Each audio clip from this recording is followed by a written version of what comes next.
اللہ کے محبوب علیہ السلام حجرہ انور سے نکلے اور صحابہ کی مجلس میں تشریف فرما ہوئے۔ صحابہ سے دریافت کیا، ما اجلسکم، یہ جلسہ کاہے کا ہے، کیوں بیٹھے ہوئے ہو؟ یعنی مسجد کے گوشے میں وہ مجلس برپا کیے ہوئے تھے، تو حضور نے ان سے مخاطبت کرتے ہوئے فرمایا، ما اجلسکم، جلسہ کاہے کا ہے، کیوں بیٹھے ہو؟ تو انہوں نے جو جواب دیا وہ سنیے۔ انہوں نے کہا، جلسنا نذکر اللہ ونحمدہ علی ما ہدانا لدینہ ومن علینا بک۔ حضور، ہمارے بیٹھنے کا مقصود یہ ہے کہ ہم اللہ کی حمد بیان کر رہے ہیں، اس کا شکرانہ ادا کر رہے ہیں اس بات پر کہ اس نے ہمیں ہدایت دین عطا فرمائی اور آپ کی صورت میں ہمارے اوپر انعام فرمایا، آپ مل گئے، اس پر ہم شکرانہ ادا کرنے کی مجلس برپا کیے ہوئے ہیں۔ آپ سے اگر پوچھا جائے کہ آپ کیوں بیٹھے ہیں تو آپ کا برجستہ جواب بھی یہی ہوگا، تو بات ختم ہو جائے گی یا بات آگے بڑھ جائے گی؟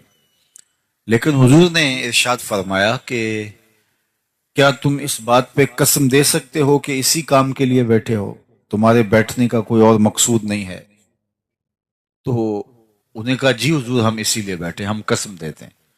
باقاعدہ حضور نے ان سے حلف لیا اور انہوں نے باقاعدہ حلف دیا۔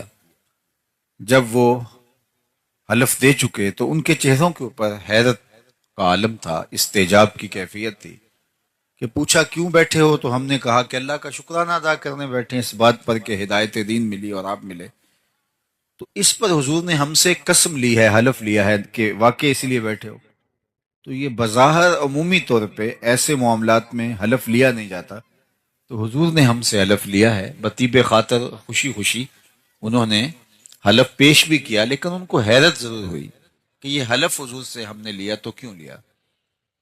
تو آقا کریم نے ان کے چہروں پہ پھیلی ہوئی حیرت کی کیفیت کو دیکھا، فرمایا، میں تم سے ابھی ابھی جو حلف لیا ہے یہ کسی تہمت کی بنیاد پر نہیں تھا، تمہارے قول پر مجھے کوئی شک نہیں گزرا تھا کہ میں نے حلف سے تصدیق کی ہو، یا کوئی اور ماجرا نہیں تھا، بلکہ ماجرا یہ تھا کہ تم یہاں بیٹھے مجلس برپا کیے ہوئے تھے اور میں حجرے میں بیٹھا تھا۔ اتانی جبریل علیہ السلام، میرے پاس جبریل امین حاضر خدمت ہوئے، فاخبرنی ان اللہ یباہی بکم الملائکہ، تو انہوں نے مجھے کہا، محبوب ذرا باہر تو نکل کے دیکھو، آپ کے صحابہ کے اس عمل پر اللہ فرشتوں میں ناز کر رہا ہے،